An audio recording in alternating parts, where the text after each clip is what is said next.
What is going on, guys? It is your boy Lucid, and in today's video I've got a good one for you guys. We're gonna go over all the best legendary farming spots in Borderlands 3.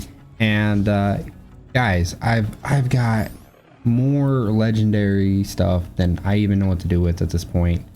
And if you guys want some legendary items, all you gotta do is come over, check us out on Twitch, and we're literally giving away legendary items every single night. Tons of them. So if you guys are needing some legendary loot, come over and hang out. We'll see what we can hook you up with.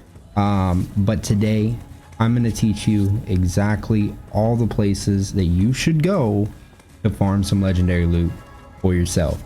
So I hope you guys enjoy this video. If you do, make sure to smack that like button. If you're new around here and want some more content, make sure to hit that sub button, turn on the notifications, and let's jump on into it.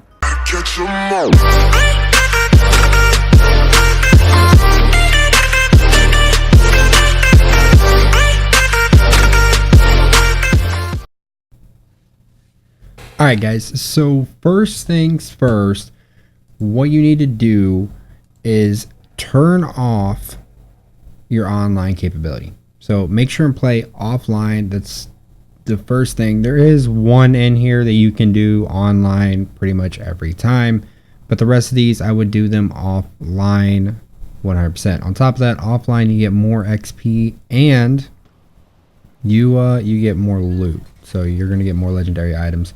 But we're going to start this list off with the Chupacabra in Athenas. This guy is on the bottom of my list only because most of the time his loot drops are very little. And there's kind of one of the, I don't know. I never personally get a lot of great things. I've seen a lot of people get really good stuff off of him, but you can get really good loot off of him, and he's super easy to kill. So that's why he is making the list, but I wouldn't put him anywhere near my favorite. Also on Athenas, we're going to come in. This guy, this one could have been higher on my list 100%. But I figured we're already in Athenas, so why not put him right here? And this is Captain Trant. Captain Trant is kind of one of those guys. Most of the time, he's really easy to kill, and you can just kind of fly through him. On top of that, a lot of the times he does throw good loot. But there is times where he doesn't throw any legendary loot. It just happens that way sometimes. But for the most part, he's going to throw you legendary loot. Another good thing about Trant is he is one of the guys that throw only world items. So it's not like you're going to get one particular thing repeatedly. That's just making him a really good person to farm. And again, he's not really the hardest to beat. You guys see here I'm using two different variations of the butcher, one elemental, one not, and it's just kind of going through them pretty quick. I'm able to use the elemental shock to just kind of rip all the shield off them, and then sometimes you'll see me switch over to the other, and bada boom bada bang, melts them pretty fast.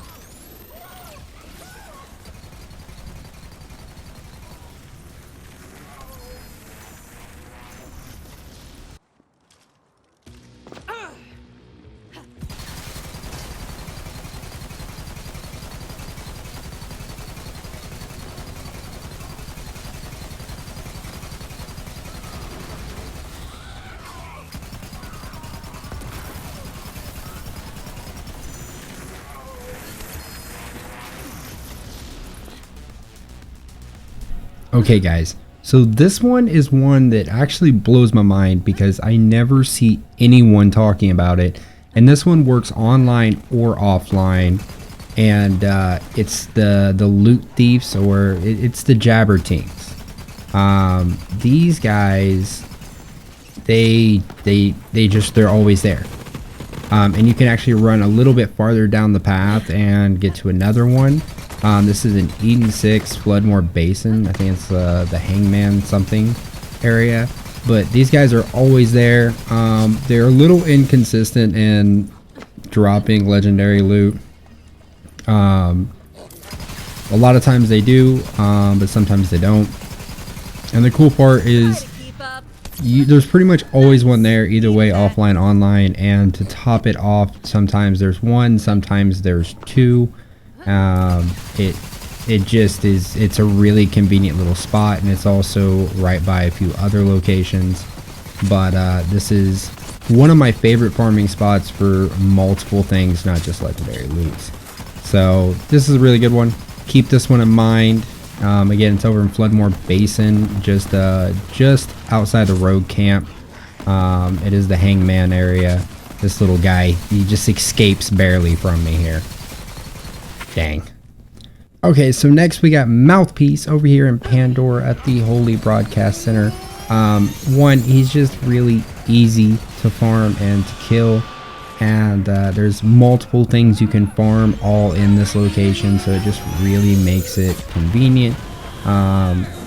It's just one of the solid things. He does have a particular gun that he drops, but he does drop other legendary items with it as well. And again, just a solid one to farm. He's a fun boss to fight, and honestly, all the way around, he's just solid. You know, it's just one of those easy ones. You always spawn in a good spot, and there's just a lot you can do in this location, which just makes it that much more of a really good farm.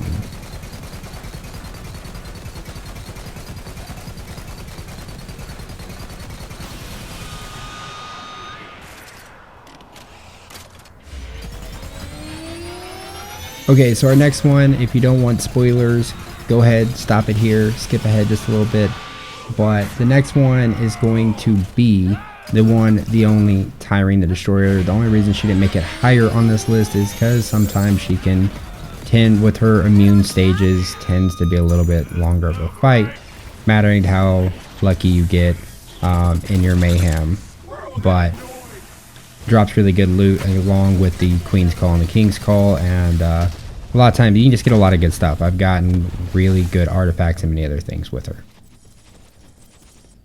The one, the only Grave Ward. This is definitely one of my top farms. He's just a blast to fight. We do races on the stream all the time, see how fast we can get him down. But really fun boss to fight here, and just all around solid. He throws really good loot. Online right now, he's throwing a lot of legendary artifacts, and not just the artifacts, but just all kinds of really good loot. Whether you're online or offline, he's been throwing a lot. But yeah, really solid. One of my absolute favorites to farm, and I think most of everybody's. It's Grave Ward, so can't go wrong.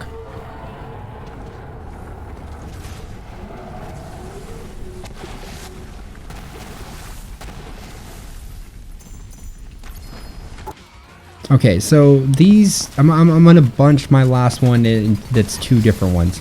So this is the Lower Dock Loot Tink, and this one isn't super consistent, but I wanted to put him here because one, he throws really good loot every time, throws multiple legendaries, and a ridiculous amount of money. But on the same note, you can use him on your way to this one, and this is our number one. I wanted to remind you guys right here real quick to always check this under the bridge. It does throw legendaries quite a bit in Mayhem 3. But this one right here, Eden 6, Jacob's Estate, the legendary Loot Tink. This guy spawns every time offline. There'll either be one or there will be two of them, and they just throw the craziest amounts of legendaries with a ridiculous amount of money as well. Come hit this guy a few times and have over 4 million in the bank. It's wild. But he doesn't stop spawning. He just keeps do it, back out, bam. You spawn right here and you just hit him again, pop the backpack. There's even more legendaries in the backpack. You just repeat, rinse, repeat, rinse, repeat, and you will literally fill up every character, your entire vault, in a matter of hours. It is the craziest thing I've ever seen, but it works, and it works every time non-stop. It is the most consistent offline looting source for legendary items, and I cannot say it enough. It is just wow. I'm telling you guys, go try it. Again, it's in Eden 6 over at Jacob's Estate. You just run all the way back like you're trying to run to the estate, and you'll hit this little area right here. Now, if you are online, this does not work. It will not work online. You will not get, when you do get them, you won't get near as many legendaries. But I'm telling you guys, turn off online. Go offline. Do all your farming. And if you're dead set on being online, then, you know, Grave Ward and the other actual main story bosses, and then your Jabber, your Tink Jabbers, I forget the exact name of them. Those are the way to go. But if it helped you, make sure to smack the like button, hit that subscribe if you are new, and comment down below some of the things that you got using these farms. And I hope to see you guys in the next one. We're going to have more awesome looting and farming techniques.